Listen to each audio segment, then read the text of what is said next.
Yoyya Shamar kafuuna jirra jirtu kabajamtoota fi hordoftoota maatiiwwan miidiyaa minaaminashinii bakka jirtanitti nageenyi keenya kan onnirraa ka'e isin haa qaqqabu isiniin jennaam kun oduu amma nu gahe qabnaam.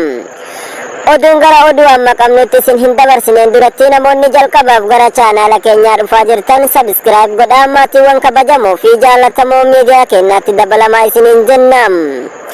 Egaan warroonni gara TikTokiitiin jirtan mallattoo profaayilii TikTokii keenyaa argattu kun achi jalatti mallattoo YouTubeidhaan argattu achi jalaan dhuftanii sabiskiraayib nuuf gootanii akka nu jajjabeessitan kabajaa fi jaalalaan isin gaafannaam. Egaan gara oduutti isin dabarsina nu waliin turtii gaarii. Egaan kabajamtootaa fi hordoftoota maatiiwwan miidiyaa keenyaa gara oduu qabannee dhufnetti yommuu isin dabarsinu filannoon hooggantoonni koree naga buustuun kutaalee Oromiyaa 11 irraa filatamanii turan yeroo ammaa kana komii fi qeeqni garaagaraa namoota muraasa irratti ka'uun dhagahame.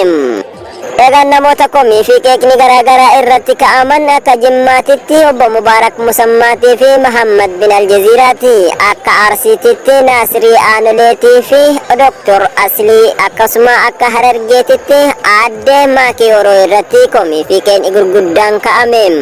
Egaan kabajamtootaa fi hordoftoota maatiiwwan miidiyaa keenyaa namoota komii fi qeeqni garaagaraa irratti ka'an kana keessaa akka Arsiititti Dr. Aslii fi obbo Naasirii Aanolee harkaa fonqolchee hamaan irratti gaggeeffame garee hurriitiin hangan harkaa sa'aatii 24 keessatti aangoon harkaa fuudhamuun dhagahame. Kun waan baay'ee nama gaddisiisu.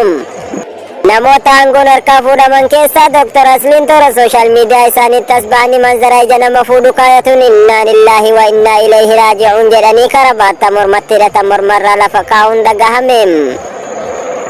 Aboo wanni diimaan kun TikTokii kiyyarra gabbu'uu didee jira. Obboleeyyan kiyya koppii liinkii baantan sanarraa tuqaatii narraa kaasaa kabajaaf jaalalaan isin gaafadha. Baay'een isin jaalladha. Ani akka viidiyoon hojjanne hamilee na cabsaa jira. Wanni diimaan kun billaa aleikum naadir madhaa narraa kaasaa. Billaa aleikum.